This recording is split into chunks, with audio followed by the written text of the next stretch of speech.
Olá pessoal, a graça e a paz do Senhor. Eu sou o pastor Giovanni e eu tenho uma palavra de Deus para o seu coração. Estamos aqui com a Bíblia Sagrada, nossa regra de fé e de conduta, a palavra do nosso Deus. A cada manhã estamos mergulhando nas Escrituras, recebendo da parte do céu lições preciosas para abençoar a nossa vida e o nosso coração. Hoje vamos estudar juntos o Salmo 114, cujo título aqui na minha Bíblia é As Maravilhas do Êxodo. As Maravilhas do Êxodo são apenas 8 versículos, mas versículos abençoadores, das quais nós podemos extrair lições preciosas, princípios para aplicar no nosso dia a dia, na nossa vida, lembrando sempre que a palavra de Deus é a nossa única regra de fé e de conduta do verdadeiro cristão. A palavra de Deus é infalível, é inerrante, ela é toda suficiente para cada um de nós. Ela é bênção dos céus, é bênção de Deus para nós. Ela é a lâmpada para os nossos pés e a luz para o nosso caminho. Então, aprenda cada dia, leia a palavra de Deus, mergulhe nas Sagradas Escrituras e eu tenho certeza que você será tremendamente abençoado. Estamos na série de estudos sobre o livro dos Salmos, começamos lá no Salmo 1, através de pregações, estudos bíblicos, devocionais. Já estamos no Salmo de número 114. Estamos avançando dia a dia, salmo por salmo, aprendendo lições valiosas para o nosso dia a dia e para o nosso coração. Então vamos lá, vamos que vamos. Salmo 114 diz: Quando saiu Israel do Egito e a casa de Jacó, que é uma referência a Israel, do meio de um povo de língua estranha, uma referência ao Egito, Judá se tornou o seu santuário e Israel o seu domínio. O mar viu isso e fugiu. O Jordão tornou atrás. Os montes saltaram como carneiros e as colinas como cordeiros de rebanho. Que tens, ó mar, que assim foges? E tu, Jordão, para tornares atrás? Montes, por que saltais como carneiros e vós, colinas, como cordeiros do rebanho? Estremece, ó terra, na presença do Senhor e na presença do Deus de Jacó, o qual converteu a rocha em lençol de água e o seixo em manancial. Olha que coisa linda a palavra de Deus, né? Então vemos aqui as maravilhas do êxodo do povo de Israel, saindo do Egito e entrando na terra prometida. Vemos aqui pelo menos 2 grandes travessias importantíssimas de Israel, miraculosas, maravilhosas, mencionadas aqui. Uma atravessando o Mar Vermelho e a segunda quando adentraram na terra prometida, atravessando também de pés secos, assim como o Mar Vermelho, a travessia do Rio Jordão para a sua terra bendita, a terra de Israel. Tá bom? Então vemos aqui ensinamentos preciosos que nós vamos trazer para vocês através desse estudo bíblico, tá? Nós vemos no Salmo 114, então, o título seria História do Êxodo, ou As Maravilhas do Êxodo, como foi descrito na palavra de Deus. É interessante que esse salmo dá o título ao grupo dos salmos do Hilel egípcio, ou seja, do Aleluia egípcio. Cânticos que relatam os grandes feitos do Senhor em tirar o seu povo da terra do Egito.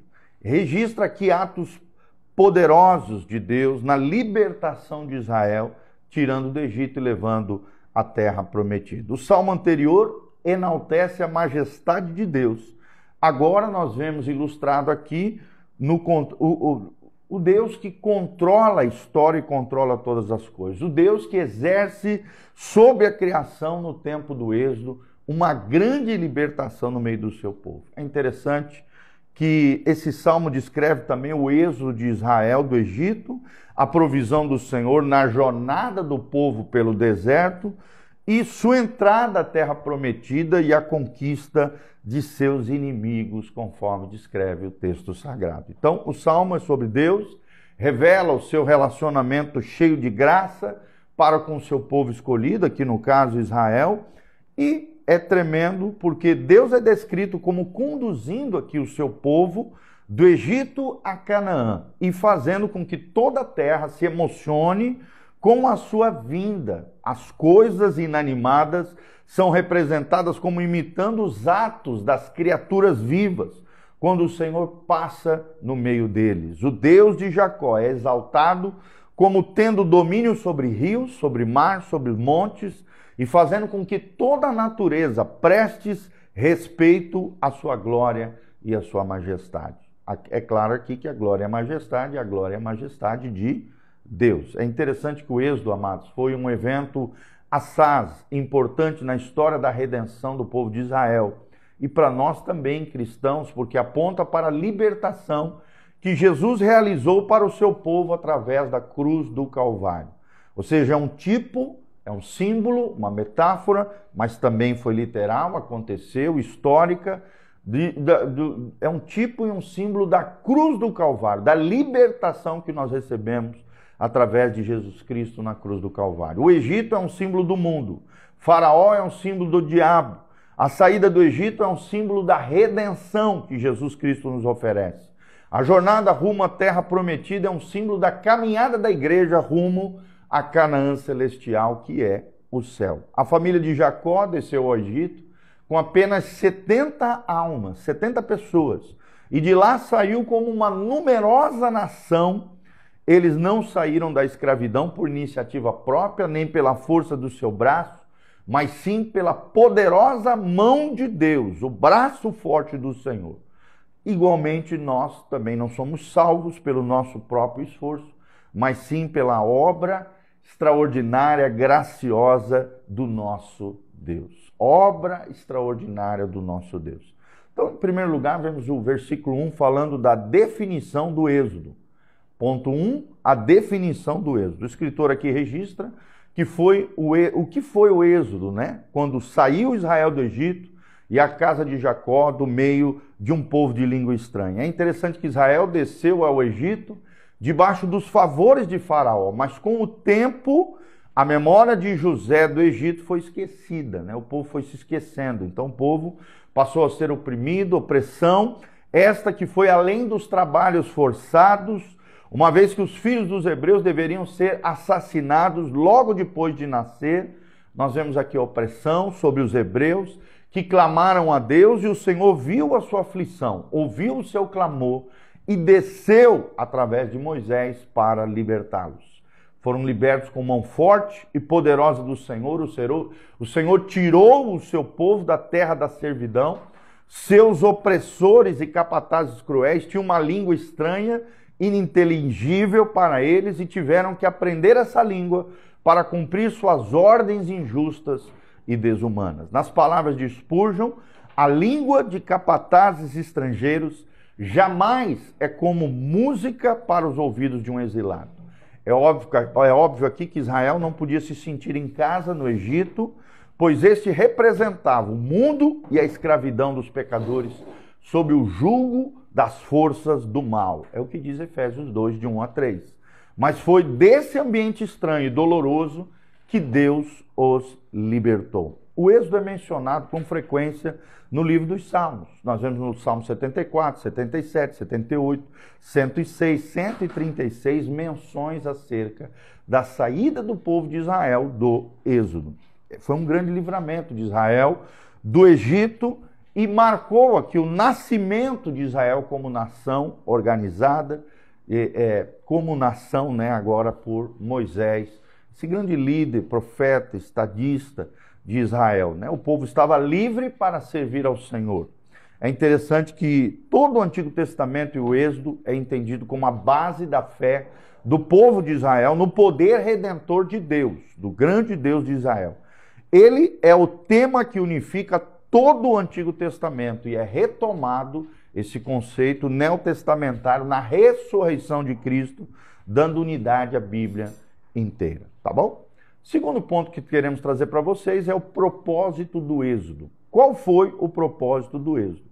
E queremos trazer 2 pontos importantes aqui para você. Primeiro, para formar uma comunidade de adoradores, no versículo 2, parte A. Então é bem interessante isso aqui, para formar uma comunidade de adoradores. Esse era o propósito do Êxodo, no coração de Deus. Judá não apenas tornou-se a tribo do cetro para governar, como também a tribo que sediou o santuário para adorar em Jerusalém, na terra dos filhos de Judá. Judá foi também a tribo que liderou o povo na marcha pelo deserto.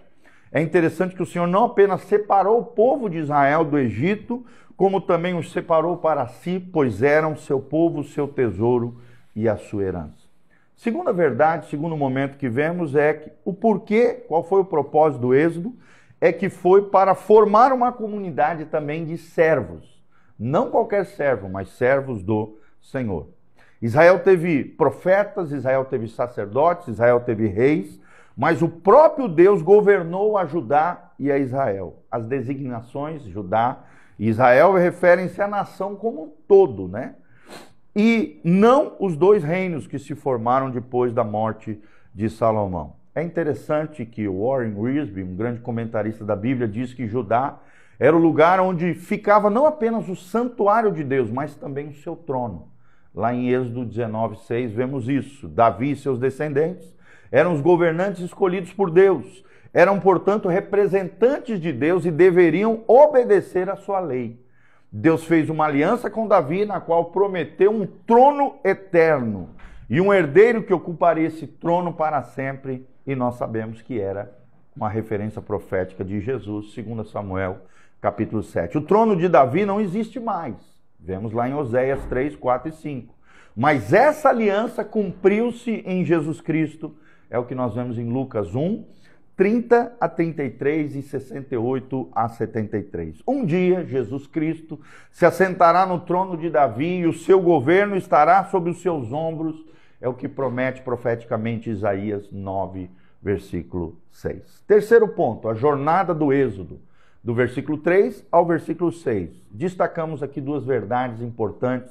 Primeiro, o milagre da saída do Egito e da chegada à terra prometida. O milagre de Deus sobre a natureza abriu e fechou a história do Êxodo. Deus abriu o Mar Vermelho para que o povo pudesse passar, saíram do Egito, e depois abriu o Jordão para o povo entrar na terra prometida depois de uma longa caminhada pelo deserto. Esses dois acontecimentos da libertação realizada por Deus, a passagem pelo Mar Vermelho, a travessia a seco pelo Rio Jordão durante a entrada da terra prometida, formam a base desse salmo, e a criatura fugiu e tornou atrás diante do Criador, provando que o Deus de Jacó domina sobre a natureza, que ele mesmo trouxe à existência.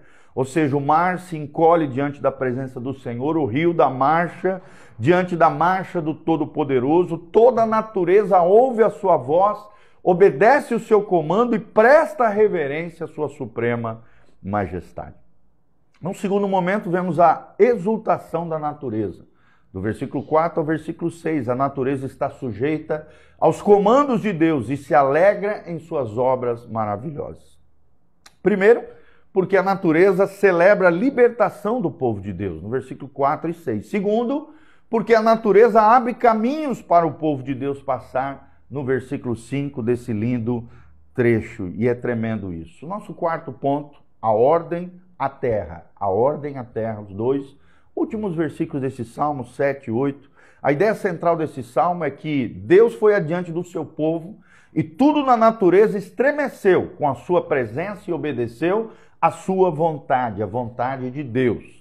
A terra tremeu no parto de nascimento da nação de Israel, e a terra e o céu vão fugir da presença do Senhor quando esse se assentar no trono para julgar as nações e a igreja for glorificada com ele no lar celestial. Então destacamos aqui dois pontos importantes para você guardar no seu coração. O primeiro deles, a terra toda estremece na presença do Deus de Jacó. É o que diz o versículo 7. Uma ordem procede às alturas, a terra, obra das suas mãos, deve estremecer na presença do Senhor, pois ele é o Deus de Jacó, o Deus da salvação. Segundo momento, vemos que a terra toda estremece diante do Deus que opera maravilhas, está no versículo 8. É interessante que o Deus de Jacó fez brotar água da rocha, transformou o seixo é uma prova prática da ilimitada onipotência e da graça que converte a morte em vida. Que a terra, então, trema diante do Senhor, o Deus de Jacó, ela sempre tremeu diante dele, e diante dele que ela trema, pois o que ele era Ele ainda é e sempre será, e assim como ele veio uma vez, virá outra vez para nos buscar. Amém? Então vemos esses 4 pontos. Do versículo 7 ao versículo 8, a ordem à terra, o 4º ponto. Terceiro ponto, vemos do versículo 3 ao versículo 6, a jornada do êxodo. No versículo 2, vemos o propósito do êxodo. E no versículo 1, primeiro ponto, a definição do êxodo no primeiro ponto. O título que nós destacamos é a história do êxodo, ou, conforme diz os Salmos, as maravilhas do êxodo, né? Vemos a mão forte do Senhor operando em favor do seu povo e Deus libertando a sua casa Israel do jugo terrível do Egito, um símbolo, uma metáfora, ao mesmo tempo um grande tipo, né? E um exemplo daquilo que Deus fez na nossa vida através de Jesus de Nazaré, tá bom? Fique conosco, continue conectado conosco, dá um joinha, aperta no sininho aqui embaixo, siga o nosso canal PR Giovanni no YouTube, não esqueça que no link de descrição tem todas as informações de como você pode colaborar conosco através da sua generosidade, seu dízimo, sua oferta. Continue colaborando conosco com essa obra linda de pregação do Evangelho, de ensinamento, de crescimento espiritual. Se você quer se engajar nessa obra missionária, nessa obra linda, continue conosco, exercendo generosidade. Nós te agradecemos pelo afeto, pelo carinho, por você estar conectado conosco. Compartilhe esse link, esse vídeo com outras pessoas, a fim de que o máximo de pessoas possam estar conosco, compartilhando, aprendendo de Deus, compreendendo as coisas da Bíblia Sagrada e crescendo e florescendo no Senhor. Quero mandar um abraço para Jaque, Merle, nossa querida Jaque, a doutora Kátia Rezende, o Vili Nade, a Regina Ribeiro, o João Wesley de Gigon, meu amigo querido lá de Curitiba, a Romilda Ruiz, o Nando Garcia, a Ari Caseloto, a Denise Toninato, a Romilda Ruiz, a Mazé Atleta, a Camila Godoy, todos os nossos amados irmãos estão aqui conectados conosco. Que a graça e a paz de Jesus venha sobre vocês, que Deus vos abençoe, com uma semana abençoada, início de semana, agora segunda-feira. E não deixe de vir, de participar dos nossos cultos, toda quarta-feira, às 20 horas, culto da fé na Igreja Casa na Rocha. Na sexta-feira temos o culto da juventude, jovens e adolescentes de 12 anos ou mais, vem estar conosco, toda sexta-feira às 20 horas. E no domingo, 2 cultos, às 9 horas da manhã e às 19 horas, na Doutor Camargo, 4555, aqui na Zona 2, no centro de Umuarama, Igreja Casa na Rocha. Tá bom? Quero terminar orando pela sua vida. Que Deus te abençoe e te guarde, que a graça e a paz de Jesus esteja sobre todos nós, que a bênção do Senhor venha sobre a tua vida. Pai, nós encerramos esse devocional aprendendo no Salmo 114 coisas valiosas sobre como o Senhor tirou o teu povo, o povo de Israel, que é um tipo dos crentes, dos filhos de Deus nos dias de hoje, da terra da escravidão, que para nós é o mundo, a antiga vida antes de Jesus, do Egito, ó Deus, e conduziu-os à terra prometida, que é um tipo, é um símbolo para nós hoje do céu. Como o Senhor estendeu a tua mão forte e poderosa, arrancou o seu povo dessa terra nefasta e os levou a uma terra abundante, abençoada, terra que emana leite e mel, Senhor. É assim que nós queremos viver. Canaã simboliza a vida no máximo do seu potencial, a vida abundante que Jesus oferece, a vida abençoada que Deus tem para cada um de nós. Por isso, ajuda-nos a transpor as lutas, as dificuldades, os problemas representados pelo mar, pelas montanhas, pelos rios. Ajuda-nos, ó Deus, a passarmos debaixo da tua mão forte e poderosa, a tua graça, a tua força, a tua unção, a direção do teu Espírito. Pai, nos conduz a uma vida abençoada, a uma vida direcionada por Deus, a uma vida cheia da tua glória, da tua graça, de fé em fé, de glória em glória com Jesus de Nazaré. Transforma o nosso coração, restaura a nossa alma, nos conduz à vida eterna, à salvação que Jesus Cristo oferece. Nós recebemos, nós viveremos, nós nos santificaremos, nos separaremos para Deus, assim como Israel se separou e foi escolhido por Deus. Somos escolhidos, chamados, separados, santificados pelo poder do teu Espírito Santo, a fim de que possamos trilhar na jornada dessa vida e terminarmos essa jornada em vitória, na graça e na glória do Senhor. Pai, abençoa cada um daqueles que me ouvem, liberta os cativos, cura os enfermos, sara os feridos, restaura o teu povo, aviva a tua obra, abençoa os teus filhos, Pai, é o que nós te pedimos de todo o coração, para o louvor e glória do teu nome, em o nome de Jesus. Amém e amém. Deus os abençoe, queridos. A graça e a paz de Deus esteja sobre cada um de vocês.